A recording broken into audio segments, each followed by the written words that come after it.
7 de la mañana, 40 minutos, una hora menos en Galápagos. Queremos saludar a la doctora Ivonne Núñez, ministra de Trabajo. La semana pasada se emitió un decreto importante y se busca una salida, se busca una solución para esta crisis energética en un ámbito que además fue una propuesta de la Cámara de Pequeños Industriales de Pichincha de buscar una especie de pico y placa eléctrico. Entonces, ¿cómo se puede poner en práctica esto? ¿De qué manera se puede articular un calendario para que unas empresas o industrias funcionen unos días, otras empresas, industrias y negocios funcionen en otros, y tratar de atenuar desde esa perspectiva la grave crisis que estamos viviendo? ¿Cuál fue concretamente el espíritu de esta resolución y de esta consideración que, acogiendo una idea privada, hace el Ministerio de Trabajo y el Gobierno Nacional? Señora ministra, gracias por estar aquí, bienvenida. Muy buenos días, muchas gracias por esta importante oportunidad que me permite una vez más comparecer, siendo esta mi obligación ante un medio de comunicación. Bueno, veníamos conversando con el doctor Francisco Vergara, líder de la Cámara de Pequeña Industria de aquí de la provincia de Pichincha, a fin de viabilizar a través de un acuerdo ministerial una forma de que el sector de los trabajadores pudiesen cumplir con su horario de trabajo dentro de las limitaciones en las que nos encontramos todos los ecuatorianos por la crisis energética. Y encontramos que en efecto el Código del Trabajo ya lo tiene tipificado desde hace muchísimo tiempo atrás en el artículo 47.2, la jornada prolongada de trabajo, es decir, que se puede elaborar hasta 10 horas diarias sin superar las 40 horas semanales de trabajo. Simplemente se distribuyen de manera distinta entre los días, esa es la idea. Sí, este es un espíritu, y usted diría, ¿y por qué nació esta norma y cómo así ustedes la ponen a consideración en este momento? Porque esta norma tiene mucha vigencia en varios países de Europa. En España, de hecho, se está ya trabajando 36 horas semanales. En Alemania inició como una propuesta de un proyecto piloto y ya se institucionalizó. Y aquí hay un hecho importante, que nosotros lo tomamos en el acuerdo ministerial, citando estos dos países de Europa, es un día adicional de descanso obligatorio. Eso sucede en Alemania, también de igual manera sucede en España, y las consideraciones para hablar de un día adicional de descanso obligatorio, allá el concepto fue tomado en consideración en razón de la salud y del buen nivel que deben tener los trabajadores para el retorno semanal a sus puestos de trabajo. Hay muchos estudios en relación a aquello, sobre todo en tema de rendimiento. Por eso es que nosotros... Sí, el rendimiento laboral por un lado, pero por otro, el ahorro que puede dar en el uso de la energía, porque en Francia, si una oficina se ocupa 5 días a la semana, lo mismo que se ocupa 4 días a la semana. En Francia se lo ha considerado en razón del número de trabajadores para darle oportunidad en los días en que el grueso de trabajadores no labora, darle oportunidad en los otros días. O sea, se lo ve como un espacio para que todos trabajen. Por eso nosotros en esta definición que siempre el Ecuador, el ciudadano le pone denominaciones al acuerdo ministerial 200, ahora denominado pico y placa, consideramos el día adicional al día obligatorio de descanso, que es sábado y domingo. Los que trabajan de lunes a jueves tienen descanso obligatorio día viernes, y aquellos que trabajan jueves, viernes, sábado y domingo tienen descanso obligatorio el día lunes, martes y miércoles. De los 2 días de descanso obligatorio, uno es adicional. Pero ¿qué fue lo importante para emitir el acuerdo ministerial? Que nosotros llegamos con ellos a un acuerdo de orden de cumplimiento, sobre todo en el momento que el trabajo se ha convertido en el Ecuador en un espacio de mucho valor, porque antes no había una política laboral como la que nosotros tenemos en este momento. Y yo podría referirme en aquello, en varias escalas, donde nosotros estamos implementando fuentes de trabajo de la mano con el sector empresarial. ¿Cuál fue el acuerdo al que llegamos? Que no se podía despedir a ningún trabajador, y en efecto lo cumplieron. Para el momento pero que aquí hay todo un debate si por los apagones ha habido despidos, si no ha habido despidos. Usted decía en algún medio de comunicación la semana pasada que estadísticamente no se registran despidos, pero hay otros sectores productivos que hablan de que sí se han perdido plazas de trabajo. Incluso podemos pensar que trabajadores informales que estaban colaborando con tal o cual empresa ahora se prescinde de sus servicios, porque evidentemente no todas las actividades pueden acoger a estos trabajadores informales, ¿no? Bueno, el acuerdo se basa en este importantísimo tema, que es preservar el trabajo. Por eso nosotros creímos conveniente que aplicar esta disposición normativa en la crisis energética es una posibilidad cierta. Además, aquí viene un hecho que hay que recalcarlo. Dice la disposición normativa que el trabajador tiene que aceptarlo, no es una imposición. Eso es importante que usted nos explique. El trabajador lo tiene que aceptar de manera escrita. El trabajador acepta. Ahí recién se puede Ahí recién se puede hacer. Ya. Y nosotros hemos modificado también un link en la página del Ministerio del Trabajo para que se vayan registrando las voluntades, de tal manera que el Ecuador va a conocer cuántos trabajadores aceptaron voluntariamente, así como establece la ley, poder pactar las 10 horas continuas de trabajo. Señora ministra, ¿qué tan práctico es este esquema? ¿Qué tan viable es? Y cómo lo puede ir asimilando el propio sector productivo y, como usted ha dicho, también los trabajadores. Mire, siempre los cambios, a veces lo primero que yo suelo decir como ministra de Estado es que todo cambio en materia laboral genera incertidumbre y genera miedo. Pero cuando los cambios se van de a poco adaptando, cumpliendo con las normativas legales, sin violar disposiciones normativas de tutela de los trabajadores, lo que es conocido como derechos adquiridos en materia laboral, y también todas las obligaciones que no solo tienen los empleadores y que están estipuladas en el artículo 42 del Código de Trabajo. Los empleadores tienen derechos y obligaciones, y los trabajadores también tienen derechos y obligaciones. Yo creo que adaptarse a una mecánica laboral que está concebida desde hace mucho tiempo en el Código de Trabajo no puede constituirse de ninguna manera en un rechazo absoluto. Es probable que... va a haber de todo tipo de opiniones, sí, ¿no? Sí, por eso digo yo un rechazo absoluto. ¿Y por qué yo utilizo esta denominación rechazo absoluto? Porque si la norma violara disposiciones a favor de los trabajadores, entonces no existiese en el Código de Trabajo. También ya hubiesen demandado la inconstitucionalidad de la norma.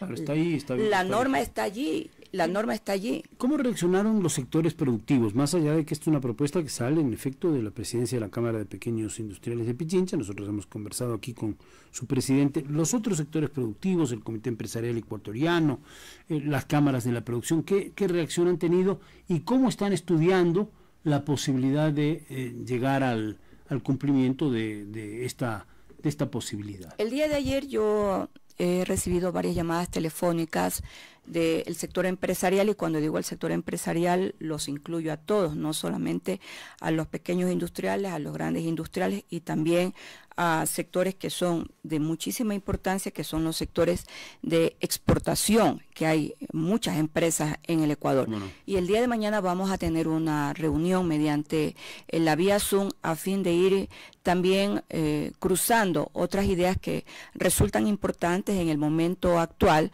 y se ha planteado la posibilidad de incorporar 2 disposiciones adicionales a las que constan en el acuerdo ministerial número 200, denominado pico y placa.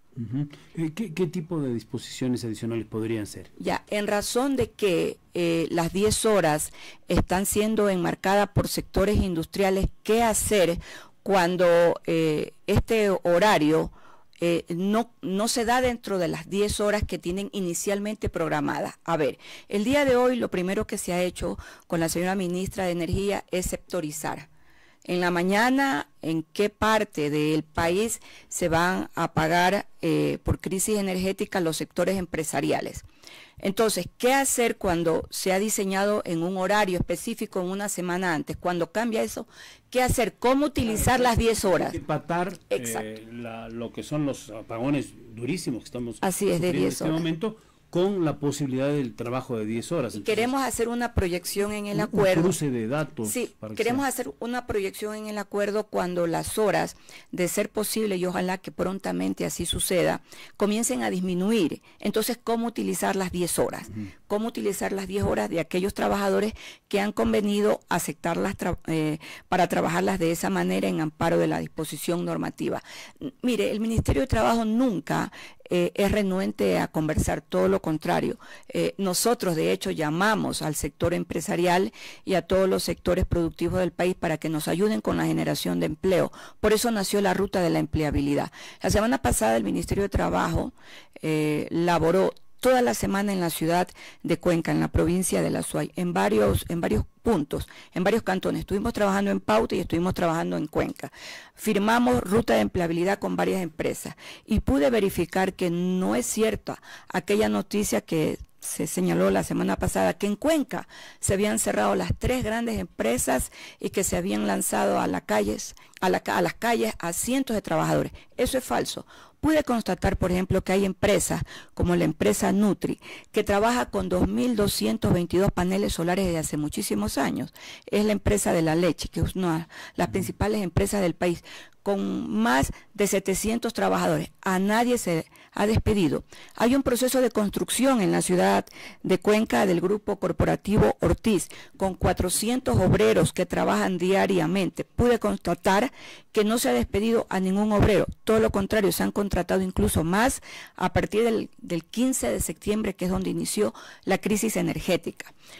He constatado... Claro, pero me refería a otro ámbito, que es el ámbito, por ejemplo, de pequeñas tiendas, de pequeños restaurantes, que a lo mejor tienen una persona que es informal, que lo contratan por horas o por días, y que en este momento no están vendiendo lo suficiente. Y ahí sí es lógico entender que hay este tipo, no de despidos, porque no son formalmente despidos de acuerdo al Código Laboral, pero sí de menos posibilidades de trabajo para mucha gente, porque todo el comercio está trabajando constreñido, ¿no? Sí, estoy totalmente de acuerdo con usted, y para nosotros como gobierno sí es una preocupación, porque una de las políticas principales del presidente Daniel Noboa es la generación de empleo como parte de la política de un Estado. De hecho, el encuentro empresarial que se va a dar en pocas semanas en la cumbre de presidentes de Iberoamérica y la cumbre, sí, y la cumbre de los empresarios a nivel de los industriales, que es la antesala de la reunión de los presidentes, tiene como objetivo la política de la empleabilidad. Es decir, que resuena el tema de que se requiere generar empleabilidad en el sector de los jóvenes y de las mujeres. Y qué bien que la política de la empleabilidad tiene este efecto, a fin de que sea considerada ya no solo por el Estado ecuatoriano, por los países vecinos, sino por todos los países que hacen Iberoamérica. Para mí es motivo de satisfacción saber que después de tocar tantas puertas y hablar con tantos ministros de trabajo, comenzamos a hablar de una política de empleabilidad en la región, en consideración que el número de desempleados es muy alto. En todo caso hay que tener en cuenta que las condiciones específicas de cada país, y si hablamos de Iberoamérica, estamos hablando también de España, Portugal, en fin, son distintas. Así es. No es lo mismo lo que sucede en Venezuela con la tragedia humanitaria, por la persecución, por la falta de trabajo, que lo que ocurre en Ecuador, porque donde sí hay problemas evidentes de falta de trabajo, o lo que puede ocurrir en otros países del entorno de lo que es digamos, lo que abarca los países de la cumbre iberoamericana, pero esas diferencias señalan también que hay que ponerse de acuerdo en una serie de cosas. La realidad que estamos viviendo es muy crítica. Para que, volviendo al tema del pico y placa, para que se pueda poner en práctica, ¿qué tiempo usted piensa que podría ser el adecuado? Hay algunas empresas que han mostrado ya su disposición, otras están preguntando a ver cómo funciona, después cómo va a funcionar todo el esquema productivo, si hay ahora mismo, bueno, una gran cantidad de empresas que en días de fin de semana no trabajan, pero a lo mejor con el pico y placa tienen que trabajar. Incluso se hablaba de un día en que trabajen todos juntos con una máxima carga de uso de energía. Pero para el trazado de este calendario, ¿cómo se ven las cosas, señora ministra, y cómo llegar a un acuerdo que realmente sea beneficioso para los intereses del país, para el ahorro energético y también para una mejor manera de convivir civilizadamente? Bueno, este es un cumplimiento que tiene que ser yo le diría en 3 partes. Es un cumplimiento como un triángulo. Nosotros emitimos el acuerdo. La otra punta del triángulo la tienen que cumplir evidentemente el sector empresarial, ya no solo los pequeños y medianos industriales. Discrecional, como usted Por dicho. supuesto. Si lo acogen. Y en la otra punta, en la otra base, van a estar los trabajadores. ¿Qué porcentaje de las empresas formales cree usted que se puedan acoger? Eso lo vamos a ver en la medida en que comiencen a inscribirse los acuerdos de voluntades, pero del conversatorio que tuve el día viernes con el ingeniero Vergara ya se estaba aplicando aquí ya en la ciudad de Quito, en la provincia de Pichincha. Y nosotros tenemos lista ya nuestra página en el Ministerio de Trabajo para que se comiencen a inscribir los acuerdos de voluntades. Y además nosotros vamos a hacer las verificaciones in situ. Yo como ministra de Trabajo tengo la costumbre de movilizarme, inspeccionar. Yo siempre que se cumplan las cosas. Sí, ¿no? sí, yo digo, yo soy la inspectora número 1 del ministerio.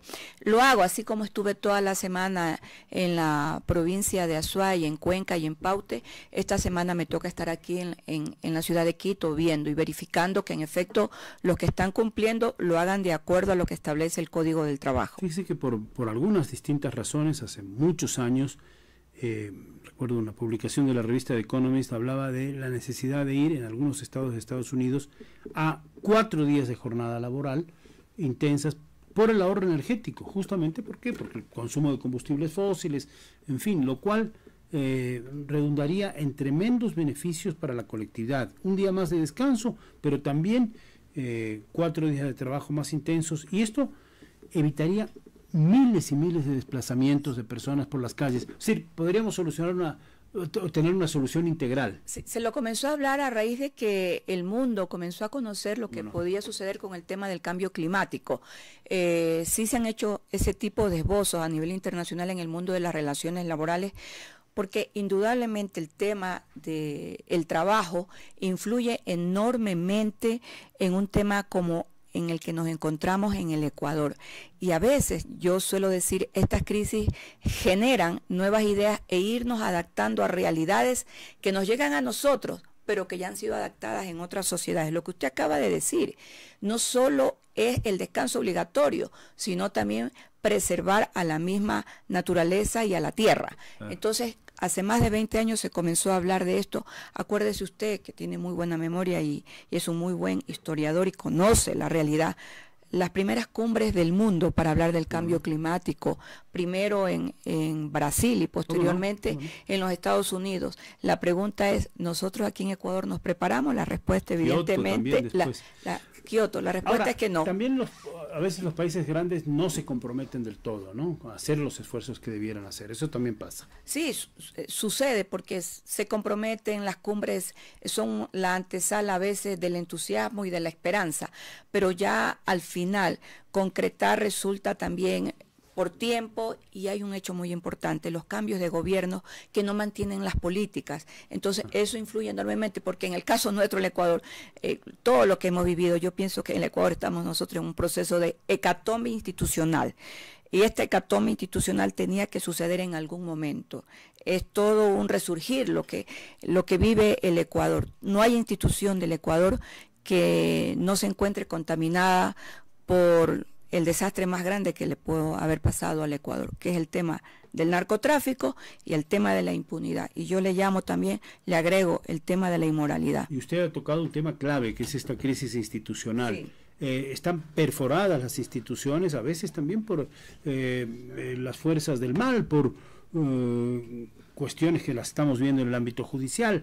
La política también está contaminada, pero todo esto es el país con el que tenemos que acostumbrarnos a vivir y generar que haya políticas de Estado certeras en el tiempo, más allá de los gobiernos que vengan. Quisiera, señora ministra, un poco para cerrar, que nos dé algo de las cifras de empleo y algo de las cifras de subempleo, que son 2 temas claves para saber cuál es el mapa social. Toda vez que hace pocos días el Banco Central del Ecuador, incluso antes de la intensidad de los apagones, nos daba algunos datos muy críticos de el magro crecimiento económico que tenía el Ecuador, y esto por supuesto está íntimamente relacionado con lo social. Lo social y lo económico no se pueden apartar. Si nos puede dar algunos de esos datos, sería muy gentil, señora ministra. El día de ayer yo revisé ya el último informe de corte del mes de septiembre del Instituto Nacional de Estadísticas y Censo, y agradezco que finalmente el Instituto Nacional de Estadísticas y Censo haya incluido el crecimiento de la población económicamente activa que se incorpora anualmente, porque no se puede desconocer que anualmente hay personas que al cumplir la edad para trabajar deben ser consideradas dentro de la población económicamente activa, pero que no se la había determinado dentro de ese cajón. Yo agradezco que el INEC el día de ayer lo haya hecho en el informe que revisé del mes de septiembre. ¿Y sabe cuántas personas ubica? Ubica un número muy importante que el mismo INEC dice que supera a la población de Pichincha y de Guayas, porque habla de 3 millones de personas. Dice que anualmente en el Ecuador se incorpora un número importante de personas que cumplen la edad para trabajar. Es decir, se incorporan a la población económicamente activa, y entonces hay una demanda enorme. Por supuesto, este hecho era un hecho que yo lo venía reclamando, que debía ponerse en el contexto para el análisis global. Sin embargo, ya en los temas que usted señala, dice el Instituto Nacional de Estadísticas y Censo que de la población económicamente activa, el 36% mantiene el trabajo pleno, o como se denomina, trabajo digno. Que hay un crecimiento igual al del año 2023, es exactamente el mismo. ¿Y por qué? ¿Por qué tendrá que ser el mismo si hay condiciones diferentes? Eso sencillo, ¿sabe por qué es el mismo? Porque ahora sí habla, pues, el INEC de la incorporación de las personas que cumplen la edad. Yo allí, en esta parte... Ya, y la otra parte de desempleo, si están en el desempleo, el Instituto Nacional de Estadísticas y Censo señala los mismos datos. Menos de 2 millones, aproximadamente 1.700.000 personas que se encuentran en el subempleo. En total, con empleo pleno, entre sector público y sector privado, llegamos aproximadamente a 2.900.000 personas, entre sector público y sector privado. ¿Qué hay que hacer para darle la vuelta a los temas del subempleo y el desempleo? Yo creo que más crítica es la cifra del subempleo, sobre todo por la falta de condiciones adecuadas. Requieren, ¿no?, un empleo formal que goce de todas las garantías legales que se plantean. Principalmente yo me enfoco en el tema de la seguridad social, que para mí es prioritario, porque si vemos las cifras de la seguridad social y de los afiliados cada mes, vemos que ahí hay datos muy críticos, ¿no? Porque además todo eso depende del futuro, de que las pensiones de los jubilados se garanticen. Si no hay más afiliados hoy, cuidado que algún momento determinado va a ser crisis. Extremadamente crítico. Sí. Pero yo le quiero comentar algo, y a la ciudadanía que nos escucha, lo siguiente: el Ministerio de Trabajo no ha dejado de elaborar en los escalones de empleabilidad. Nosotros, a nivel de los jóvenes, tenemos registrados 232.162 contratos de jóvenes comprendidos entre los 18 y 29 años de edad. ¿Cuál es el siguiente escalón? El siguiente escalón es la campaña de la ruta de la empleabilidad. Visitas a empresas en diferentes provincias, compromiso de entregarnos u otorgarnos el 10% adicional de su planta de trabajadores, adicional a más trabajo. Ya no solo con los jóvenes, sino con más trabajo. El problema es que si no hay crecimiento económico, si no despega la parte económica, por las razones que fuere, o por una cóctel peligroso de situaciones, la inseguridad, ahora la crisis energética, por más buena voluntad que haya, no se va a expandir el empleo. Bueno, nosotros lo que hacemos primero, antes de tocar la puerta de las empresas, es verificar el crecimiento económico de estas. Vemos en los procesos de exportación, por eso es que visitamos las grandes empresas de exportación. Entonces, le doy un caso específico: Cantón Jaramillo, Tecopesca. Nosotros observamos que ellos incrementaron su proceso de exportación del atún a Europa.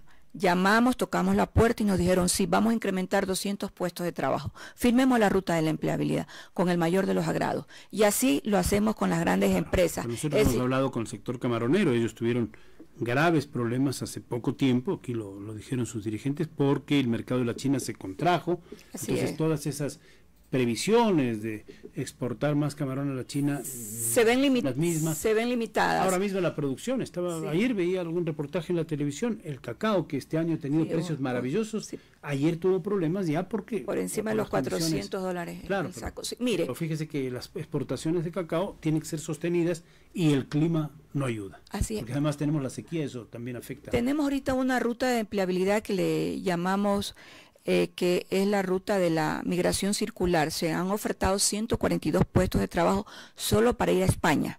Esa ruta de la migración circular la estamos trabajando también con otros países como Canadá e Italia, pero iniciamos con España la semana pasada y vamos a tener un proyecto piloto de educación dual. Lo estamos avanzando, el proyecto piloto empieza, yo sé que es un número pequeño, pero vamos a iniciar con 30 jóvenes que los preparamos en temas de innovación tecnológica, pero ya previamente conocemos cuáles son las empresas que demandan este tipo de trabajo para nuestros jóvenes. Ahora hay una gran cantidad de trabajos, los jóvenes pueden ser nómadas, pueden trabajar para empresas del exterior, pero estar aquí y cosas por el estilo. Eso se ha abierto después de la pandemia de modo... virtual, exponencial, ¿no? Sí, claro. Y no trabajan necesariamente las 8 horas diarias de trabajo, trabajan en menos tiempo y con muy buena remuneración. Pero en definitiva, nuestro Ministerio de Trabajo sigue con la escala de la empleabilidad. Aspiramos prontamente que la crisis energética, así como el resto de crisis que vive el Estado ecuatoriano, pero sobre todo la crisis energética, sea superada para poder continuar con una política de empleabilidad en razón de que el sector empresarial, el sector privado es el que ha aportado en esta primera fase de empleabilidad con la política de generación de más empleos, porque la otra parte de la empleabilidad la genera el Estado. ¿A través de qué? A través de las obras de infraestructura, que sí las tenemos, van de a poco, pero las tenemos. Y la otra fase de empleabilidad, indudablemente, es la inversión extranjera. Son fases de empleabilidad que van generando necesitamos seguridad jurídica, el gran círculo de trabajo. Confianza, esa es una palabra clave, ¿no? Sí, y sobre todo buscar prosperidad para un Estado que lo requiere de manera urgente. Muchas gracias, la doctora Ivonne Núñez, ministra de Trabajo, aquí con nosotros en Ecuador Radio, Radio Quito, Platinum FM. Hasta la próxima. Muchas gracias. Venimos enseguida a las noticias de Ecuador Radio, nos presenta nuestro compañero Juan Carlos Vanegas. Haremos un panel con 2 expertos.